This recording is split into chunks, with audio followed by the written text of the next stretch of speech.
Welcome everyone to Week 6 Division 2 Double Dip Season 4 recap. I am your host Aurora, coach of the Hoensbroek Hunters, and joining me today is... Cabral, coach of the Slinging Aegislashers. I'm back, we're back, the dynamic duo has returned, and we're doing our own division. Yeah, not only our own division, but our own match. There's kind of a reason we're doing this. One, we'll provide an interesting take on our own match for this week. Two, I feel like it'd be really rude to let anyone else doing this just suffer. Yeah, to preempt a little bit, our match, it took some time. It is the longest match of the season So far. There's still potential for like longer matches to come to fruition, but there's only one league. God, I hope not.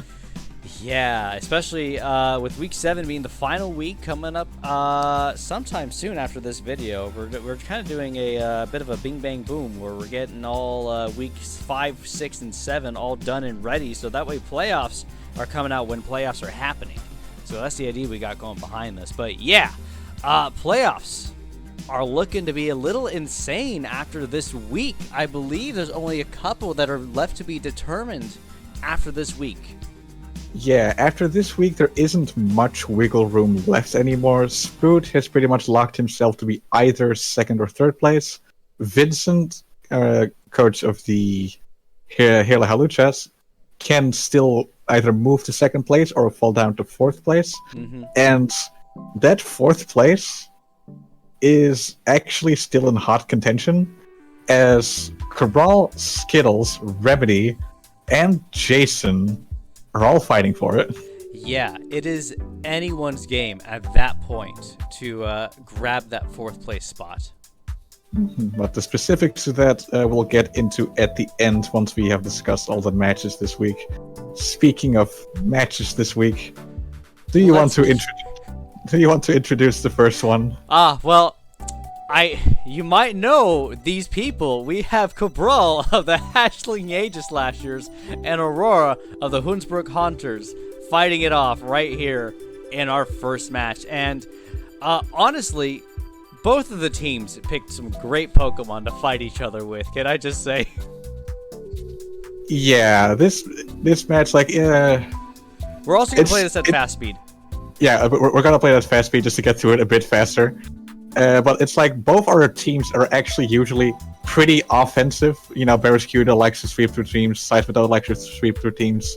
Most of my Pokemon are offensive, aside from Pheromosa, Zygarde, and Zarude hit really hard, and then you have your core defenses of Porygon and Slowbro. Yeah, with Rotom to back it up as well. Definitely. Let's go ahead and click play. And then let's just kind of get underway with me trying to set up some Stealth Rocks and you just instantly burning me for a pretty ideal setup against Seismitoad here. Yeah, it was sort of a gamble because Seismitoad has the option to be both physical and special, but my Rotom in this case, it is more specially defensive invested and then has Will-O-Wisp to ward off physical defenders. Definitely does. Or physical attackers. Yeah, I predicted the Thunderbolt air, try getting Stealth Rocks, but you're being stubborn. I remember just going through this bout and just, I want them up, and you're just like, no.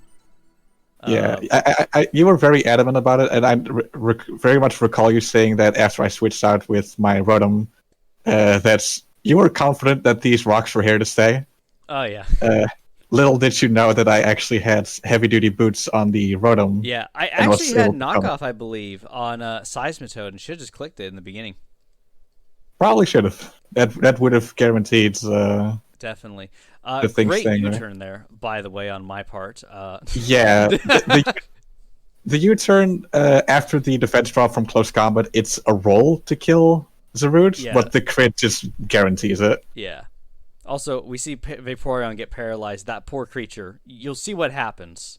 Yeah, this Vaporeon suffers. This poor thing. I believe in this entire match, I get like 10 or 12 paralysis hits.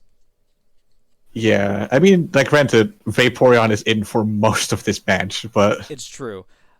Something where, looking back in hindsight, of course, running hydration would have made all the difference there. Yeah, an important thing happens here as well with the Pheromosa, because Pelipper at this range it is completely outside of Pheromosa's physical range, and no physical move Pheromosa had will kill that thing at that point. Yeah. But I was packing Shockwave with enough investment to kill the thing from full even. Which I guess you didn't see coming, and that's why it happened to bite the dust there. Yeah, definitely. I don't know why I didn't switch out, and I knew I should have, because in my drills I had seen the Shockwave coming, but I should have switched out. The big thing for me was, like, every time I get Pheromosa in, it's a huge threat and basically threatens most of the life of whatever it's facing. Definitely. Yeah. Yeah, and here as we approach like turn 30, again, it's a long one. We're a third of the way through. These 4 Pokemon face off for a long while because it's a huge chess match. It is. It really is.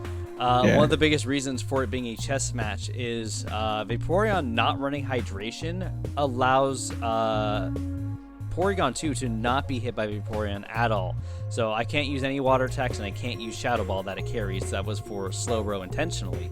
So the only thing I had was Hitmontop, who didn't run close combat here. Only Mach Punch and Triple Axle. Yeah, the Hitmontop set actually was really cool. It's Scope Lens with Focus Energy, which gives you 100% crit rate. Yep. And then it was carrying the mix of Mach Punch, Brutal Swing, and Triple Axle with Technician. Yeah.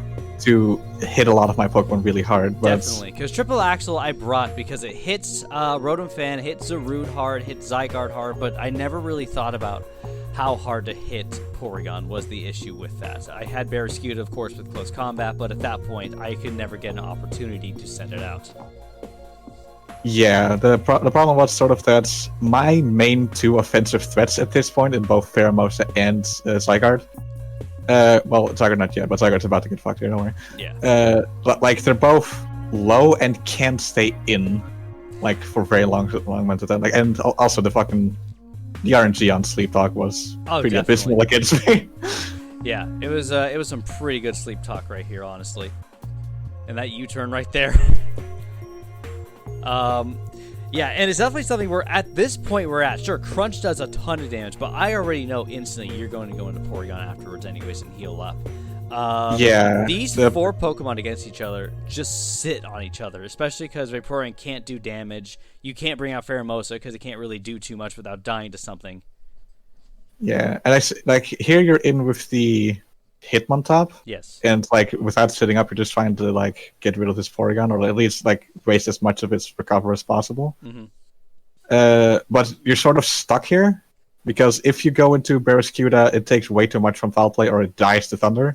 Type Null would die to Foul Play or die to Thunder, and Vaporeon, if it gets hit by Thunder twice in a row, it also just dies. Yeah, it definitely does.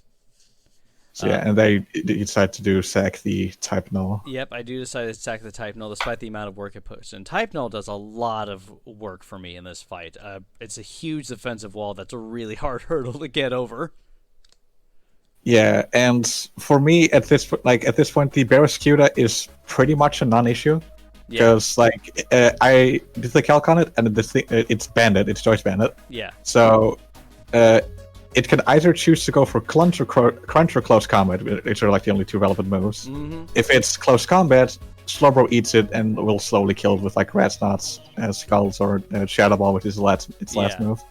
Kind of shame here that I don't get a defense drop, by the way, on that Porygon too. Yeah, well, can't win them all. It's a shame that I missed with Thunder right after. Yeah, definitely.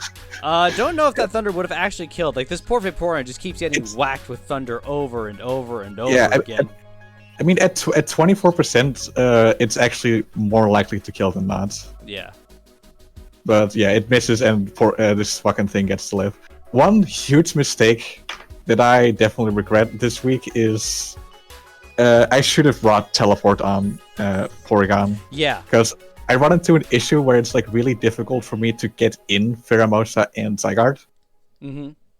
Eventually do it, but only my Slowbro has Teleport, which is a way for me to guarantee coming in second. Yeah. And then we're almost there. The end is in sight. I know we're all kind of quiet here, but we basically set our pieces. There's just definitely some things that I myself, like in hindsight, Could have done slightly different to win. There's definitely some things Aurora could have also done in the same boat to keep up that momentum. Especially putting teleport on Porygon 2 would have made a huge difference, I feel like, in that match. Yeah. It at least would have sped up things considerably. Definitely because it's just the point where I think this is where I go for it. I realized like the combination of close combat into Thousand Arrows always kills Vaporeon. And I know that my Pheromosa will die after just one turn, so I can go into Pheromosa, click close combat, and then after that it dies, unfortunate paralysis. Yeah, I mean it wouldn't have mattered much. Like either it kills me or it just died to Toxic. Yeah, definitely does. And it could have wished, but the wish wouldn't have done anything because it dies to the fucking Psyduck after. And if I felt threatened by the wish, I could have just clicked E-Speed instead. And now we get to the final little bit where it's just this Barraskewda that's stuck crunching against this. Yeah, kind of unfortunate. Again, I go through 6, I think 7 crunches, and not a single defense drop. Yeah, I think it's only a 20% chance off the top of my head. So statistically, you should have gotten 1. But even if you did, I still could have swapped out to Slowbro or to Zygarde to reset. Definitely.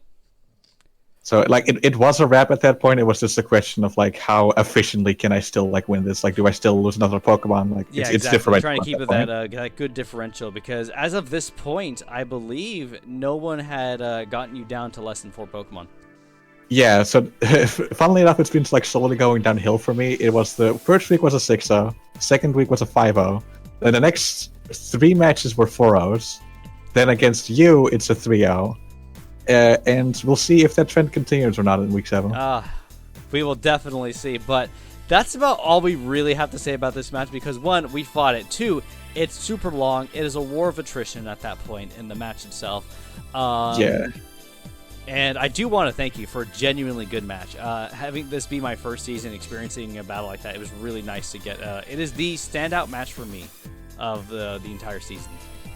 I'm glad I could be that for you. I feel, stall is not the way that I intend to win, and I don't like winning that way, but it was the answer for this one for both of us, actually. Yeah. It's just that it happens that I think the thing that gave me the edge here over you is Slowbro's Regenerator. Yep. Being able to kick in so often, repeatedly, and for free. Yeah, that and Porygon not being able to be hit by Vaporeon was really rough. I'm hovering over Slowbro here. I used a total of 9 teleports. That's insane. So that's 9 times 33% health. That's literally Slowbro max healing itself 3 times over, and that's ignoring me hard twitching back. Yeah. Which also happens that's so stupid, man. This match was a slog. It took so long. I went through 7 wishes and 5 yawns with Vaporeon. Yeah, like if we got to an end game where it would have been like just Vaporeon against Porygon and Slowbro, it would have literally like my way of winning then literally would be just endlessly switch between Porygon and Slowbro. Yeah, because you want to get water absorbed. Yeah, and just keep like recovering off the burn damage whenever I needed to. Yeah. And just hope that you don't get paralyzed too much and you run out of PP like before I die of burn. Yeah, how many recovers did you have left? At the end, you had 5. Yeah. Yeah, I used so many recovers against that Hitmontop. Yeah, definitely. That thing was scary. Like if we've discussed it a few times and a bunch of people have done it. If that Hitmontop had brought close combat, it might have just straight up won. Yeah. I made that decision last second because I was looking at your team. I saw the Rotom Fan. I saw the Zygarde. I saw the Zarude. I'm like, Triple Axel might put in some more work than close combat would. Not realizing that throwing on Water Absorb instead of Hydration also wasn't that great for Vaporeon. Yeah, also a side note that for Hitmontop, close combat hits the root just as hard as Dark Speak. It definitely does. You were, I believe you had the berry on though. What was it? It was a Chople Berry, so it actually was a fighting type berry, so it could resist. The intention for it was to resist a close combat from Aegislash and then hit that thing with a Dark type move. That's fair. She didn't bring Aegislash. Nope. That's also actually why Porygon has Protect, to get you to attack with Aegislash and then hit you back with Foul Play. Ooh, when okay.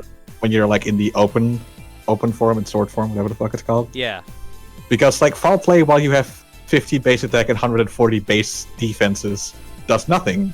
But foul playing while you have 140 attack and 40 defenses, that kills you. Yeah, definitely does. That was a good call, but again, I didn't bring Aegislash. I didn't see much of a point to bring Aegislash. I know it hits a lot of your Pokemon, but I didn't see a use for it. Plus, I never brought him on top, and it did a lot of work for me. I really liked it. When I first got it, I was really worried. I'm like, I didn't think it had a utilization, I feel like. Yeah, you definitely brought an interesting set. It's any Pokemon that gets Focus Energy can actually run this set. Focus Energy with a Scope Lens, which increases your crit chance by 3 stages. It's just nicer with Technician because it ensures some good damage. Well, it makes you able to like run your coverage moves more easily. Yeah. Because Hitmontop doesn't have great Dark type stab, but Brutal Swing with Technician, that's base 90 power still. Yeah. That's stronger than Dark Pulse. Definitely.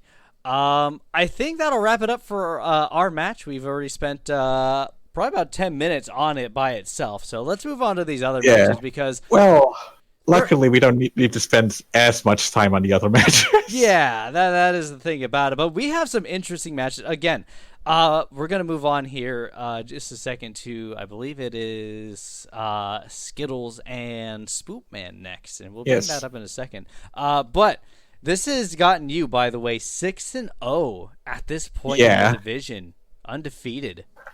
I am undefeated at this point, and I'm very happy with it because it means that I can just kick up my feet and not have to worry anymore. Yeah. Like, even if I lose my 7th week match, because everybody else in my division has at least 2 losses, I literally can't be anything less than first place. So, anymore. Congrats on your making the playoffs, of course. I still have a lot of work ahead of me. Without that win, I have a lot to put forward because I'm at 2-4, and we'll talk about this later in the rankings on how it's all turning out to be. But I still have a chance to just work. Yeah, but let us now move on to the second match of the week, which was Skittles the Butt, coach of the Nevada Ninetales, versus Vincent, coach of the Heerlen Hawluchas. And we don't need to spend nearly as much time here as we can immediately get into it and click on play. And see how this match turns out. So we have a great start with Celesteela. Honestly, Celesteela is a really good answer to a lot of Pokemon in Vincent's team. Flamethrower, it's got a really nice move selection. It does good work here. Yeah, Celesteela, like I actually ran drills with Vincent. And Celesteela was a pain in his side alongside Entei. Yeah. But that was mostly running a physical Celesteela set and running a rock type move in order to ward off this thing. Galar Moltres, that's what it's called. Yep, Galar Moltres, the run killer. Now, here, Coffagrigus could have done some good work, I feel like, throwing up a Trick Room and potentially a Destiny Bond as well. Yeah, like it would actually be in Skittles' best interest that if he had Trick Room, we definitely should have gone for it there because after 1 agility, this thing's special at everything. It doesn't matter anymore. And that 3-time special attack, it's a sweep. That's it. That's the match. The entire match is Spoopman hiding behind a tiny stuffed bear and just spamming Fiery Wrath. Yeah. Yeah. And I mean, there isn't much more to say aside from like the one misplay where Superman went for the second Nasty Plot while Coffagrigus was out, so Skittles had the opportunity to go for Trick Room there. Definitely did. Also, that Suicune not dying in that Fire Wrath is insane. Yeah, that's a very specially defensive Suicune right there. Just bulky ass boy. Bit unfortunate on that on the flinch as well, but that's okay. Yeah. There was not much that could have been done at this point anyways. But I would say, like, best case scenario, it like gets rid of the substitute. Actually, best case scenario, it uses Whirlwind and phases out. But then, if that's the case, Skittles should have gone into it immediately. Yeah. Oh, yeah, that's definitely a good case. Whirlwind on that thing is pretty good. Yeah. Oh, I think it's 4 actually, but it accomplishes the same thing. Right. Yeah. But the important notes really to take away from this match is like if you are in Skittles' position. Run the calc with every one of your Pokemon. See if anything survives that can do anything against it. If not, well, at least you tried. Yeah. In this case, Skittles could have seen earlier maybe that Suicune was able to live and could have. I don't fucking know. Like if it had the roar, it could have roared, and that could have saved Skittles. Yeah, it definitely could have, because roar goes past substitutes, right? Yep, it just faces out. Nice. It forces you to leave because it's a sound-based move. Yeah, that is pretty good. But poor Skittles at this point, because that throws Skittles down towards the bottom with a -12 differential in 2 and 4. Yeah. But we still have some other stuff to see here. Yeah, and the same thing we'll note with you is 2 and 4 doesn't eliminate Skittles from the running of playoffs yet. Yeah, even with the -12 differential, Skittles is not out of the game yet. We'll get to there when we talk about rankings. Let's move on real quick to another fun, interesting, almost long match. Not as long as ours, of course. Nothing's as long as ours, but it's up there. Let's take a look at Spood, coach of the Southtown Sandslashers, is not correct, brain. Sandslashers versus Jason of the Hartford Honchkrows. Go ahead and click play here. What an interesting match here. Cody has a hard time against Jason's team. Yeah, Jason's team is definitely a toughie. It is very offensive pressure based. And Spood's, a lot of his offensive things, namely the Melmetal, they're just too slow, but this happens. That freeze. What a freeze right there. That Urshifu was one of Jason's biggest, bullets or whatever. I can't remember the right term right now. To really fight off Cody's team. Yeah, Urshifu, it hits like a goddamn truck. Its fighting in Dark Carpet is actually really strong against Spood. It's one of the 2 physical attackers that he has on him that can break through this Regice, who we see put in a lot of work with this fucking rest set. Yeah, this thing just sits on everything and anything Jason has. Regice sits on it. Doesn't matter what it is. Well, it does matter what it is, because the Buzzwole and the Urshifu those two. Into high hell. Yeah. But even in some of the drills I ran, it does take, I think from Buzzwole, it still can survive a hit, but it definitely takes harder hits from those 2 things than anything else. Yeah, and given that Moltres is special attacking, Nidoking is special attacking, Duraludon is special attacking, and Slowking is special attacking, and this thing has base 200 special defense. Yeah. It's just not doing it. Mm-hmm. It's really not until now that I've really considered the actually good amount of synergy between Melmetal and Regice, because Melmetal is borderline invincible physically, and this thing is borderline invincible especially. Even super effective special moves just don't do the trick, as we see with the Mystical Fire from the Moltres. Yeah. That's SmackDown taking out Nashville Hop, but I think Cody was accepting at this point that he would be taking some sacrifices on this match. Yeah, and definitely just looking at Jason's team, given the fact that Urshifu was frozen, and if it stays frozen, really the Talonflame doesn't do that much anymore. Unfortunate Draco miss there. Yeah, and same thing with my Slowbro is this Slowking also has Regenerator and also puts in just a lot of work for Jason's team. Yeah, but Jason running Tri-Attack instead of Flamethrower here. It's a really interesting choice. Yeah, we're not entirely sure what that's about. It might just be to try and get the hacks, try to get either the freeze, the burn, or the paralysis, so you can get off of it. At that point, you have rest on that thing, and it's not taking any damage from anything that's left at this point. Yeah, all that needs to happen for Regice to just come in and never die is just for Urshifu to die. And I mean, given the fact that it's frozen, you can already consider it half dead. Yeah. I mean, because it is literally half dead. I believe it's at half health right now. Yeah. It's at 52, yeah. Yeah, it's half health. It's half dead. But yeah, this fucking Regice, it just sits on everything else. And Jason, he throws attack after attack after attack, and he hits it, and he hits it, and and it just stays there. Yeah. Menacingly. It's just standing there. It's insane how much. 200 special defense, and I believe it's max HP as well, right? I'm not sure if Spood... it makes sense for a bulky set to go max, because you don't need to invest in more special defense. It's overkill. I think it's like base 80 at 80 health that the Reggies have. Okay. So yeah, this thing is bulky. Like it still has like 100 base defense, and with its combined with its 80 HP. Mm-hmm. So like it's not frail on the physical side, but you're not gonna kill it on the special side. That's just a given. Yeah, definitely is the given. And taking out the physical attackers early on really benefited Cody here. Yeah. We still got a little more left. Not too much more, I believe, in this match. We're coming up near the end. We've gone about 30 turns at this point. I believe it's a 43-turn match? 40-something.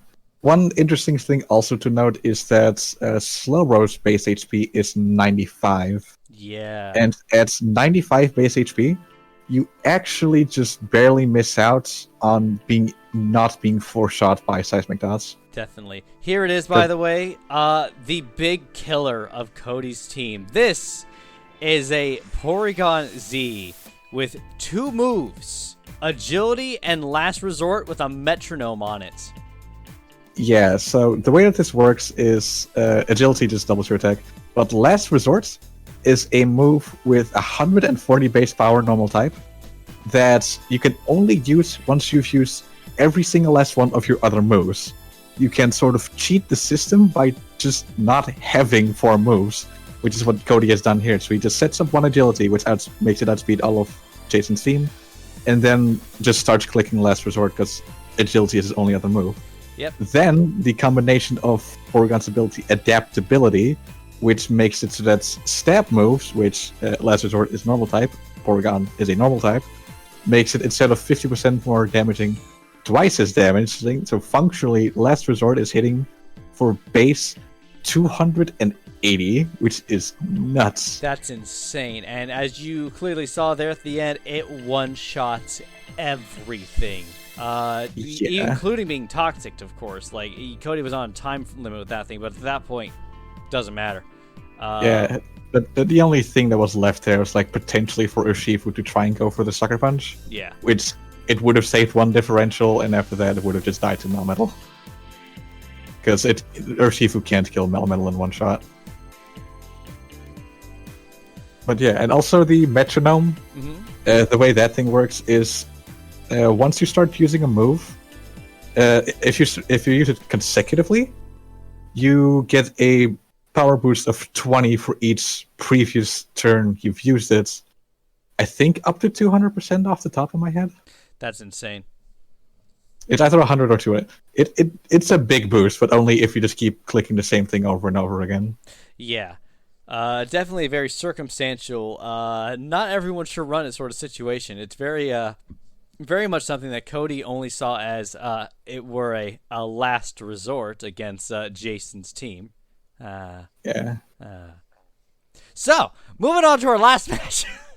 Yeah, 1 last match to go, and this one, luckily for us, is not that long as well. Yeah. You want to introduce it for us? Yes, the final match is between Nick, coach of the Loafville Lanturns, versus Remedy, coach of the... You got this? Kansas City Krabbys? Yeah, you're right. There it is. I had to think for a second. I found it, huh? Yeah. And this match, it's an important one for Remedy, because winning this one definitely keeps her very steadily in the race to still nab that 4th place spot in the rankings.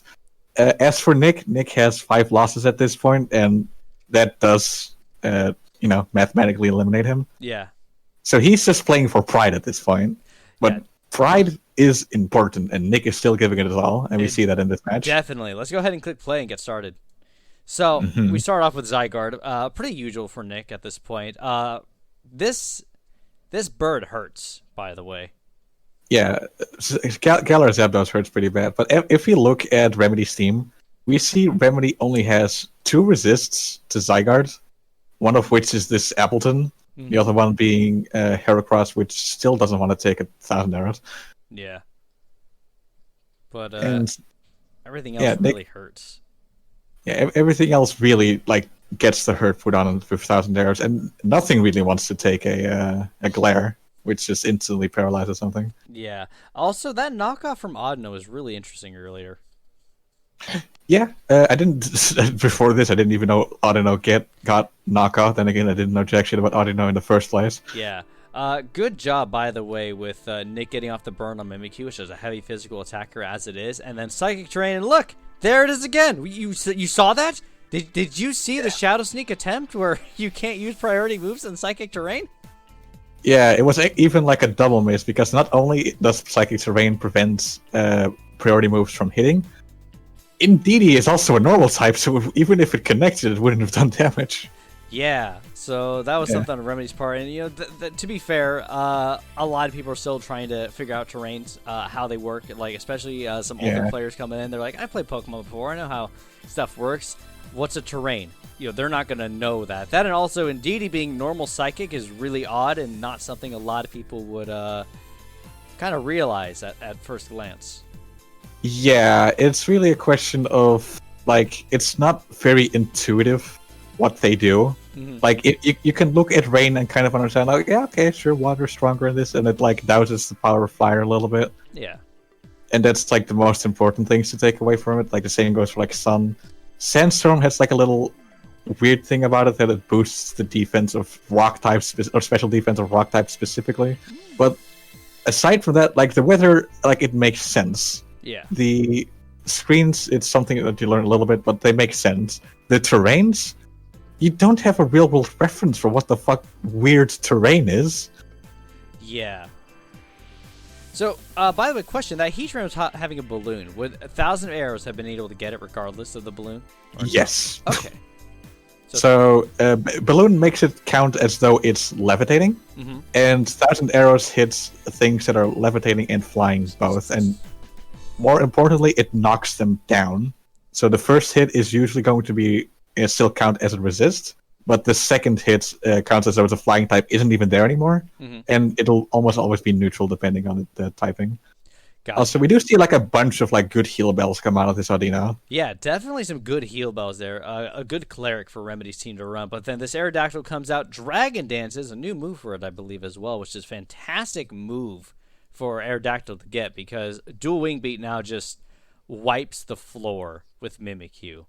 We saw that Stone Edge earlier take out the or Rock Blast, I think it was, take out Heatran. Dual Wing Beat coming out again, killing the Zapdos. Yeah, so Aerodactyl in Generation 8 actually got very notably better because not only does it now actually have a like useful flying type move in Dual Wing Beat, which is functionally base 80 power, it also got access to Dragon Dance now, which is what Nick is using here, which boosts both attack and speed, which Aerodactyl like already was fast and hit decently hard, but it misses out just barely on a lot of Okos. Yeah. And just a single Dragon Dance, or even two, like Nick does here, definitely just like puts nails in coffins. Definitely. A good win for Nick, honestly, to retain some of that pride. And that throws Remedy also at 2 and 4. And, should we, anything else to highlight from this match before we move on to the rankings? I think just mostly the importance of Nick finally getting that first W, showing that he plays Pokemon. He knows what he's doing. I just would argue that his draft this time around is just a bit lackluster and he's having trouble making it work.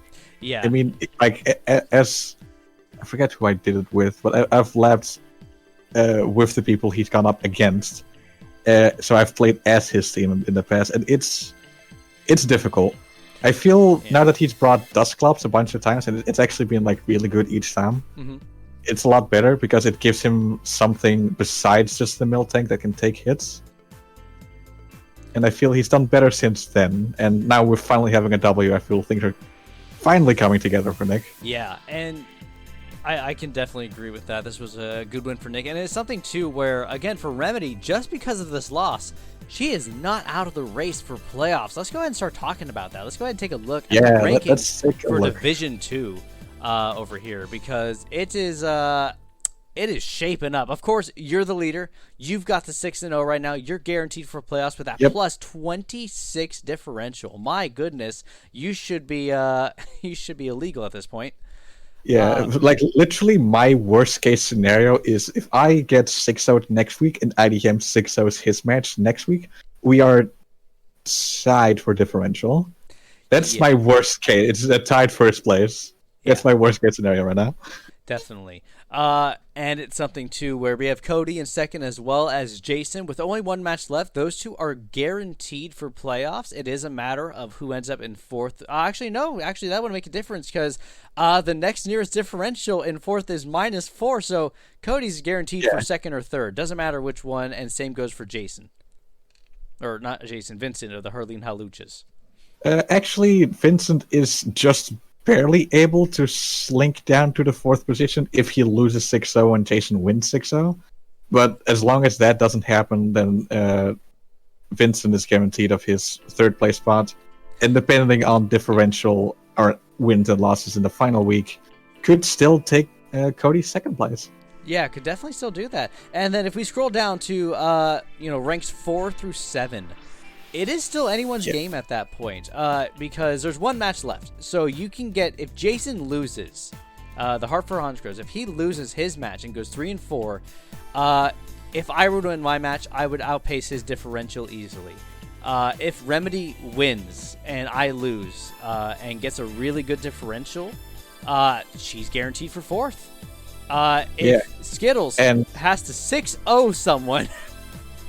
Yeah, so Skittles' scenario is interesting because he still has a shot at playoffs, but it's only one universe. Yeah. It's the universe where Skittles wins his match 6-0, and then Remedy, the Krabbys, have to beat the Hartford Honchkrows with exactly 3-0. If Remedy wins harder than that, they're tied, and Remedy wins the head-to-head. If Remedy loses, then Jason either or if Remedy only wins with 2-0 or worse, Remedy or fucking Jason has too much differential for Skittles to overtake him. Yeah, but there's still a chance, and it's pretty crazy. Jason going through is most likely. We do have a couple of interesting matches that are left at this point for the division. I believe the matches are Jason versus Remedy, as well as me versus Skittles, and those will really determine how that fourth position's gonna look. Yeah, so the fourth position right now, it's in the hands of Jason. If he just wins, he can guaranteed keep it. If he loses, that's where this division gets interesting. Yeah, definitely. We'll have to keep an eye out on that, but what a crazy season. We're going to, of course, wrap up with Week 7, but, it being Week 6 right now, what a crazy season it's been. It's exciting, because I don't think we've ever before had the last couple of weeks still have this much possible variance in it. Like, especially Division 1, but like even in Division 2, the person in 7th place, still, it's so neck and neck that the person in 7th place could rise up to 4th, and that's nuts. Yeah, that is insane. We also have some really interesting results over on Division 1 at a quick glance, so we're not going to really talk about it, but the 5-1, 5-1, 4-2, 4-2, 4-2, third and fourth are still up for grabs. As well as first and second, actually, looking at it. Yeah, Division 1 is a mess right now, where in Division 2, it's the 4th, 5th, 7th, and 6th places duking it out. In Division 1, it's a brawl between the Titans, because the top 5 are all fighting over the 4 spots. Yeah. One of them is not going to make it. And that's insane. Yeah, that's something you got to keep an eye out for.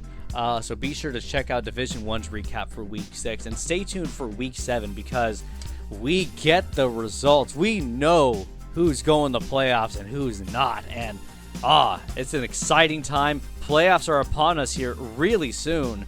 As of this recording, Week 7 has just finished. We're going to do our recaps. We're going to get them all lined up. And it's going to be a time. Stay tuned. Get excited. Playoffs are here. We're going to have fun. Are you ready for that? Are you ready for playoffs, Aurora? I am ready and I am hyped, as always. All right, but I believe that about wraps it up for Week 6. Stay tuned. Grab some popcorn. Sit down. learn how to play Pokemon and just like have fun watching these Titans in Division 1 duke it out and see who gets the 4th spot to make it the playoffs in Division 2. Thank you all so much for joining us. Take care. Stay wonderful. I have been Cabral. And I have been Aurora. Don't forget what terrains do. They're very important. Do not forget what terrains do. We're going to have like a Crash Course video or something on that at some point soon. Definitely. All right, but take care. We'll see you later. Bye, friends. Bye-bye.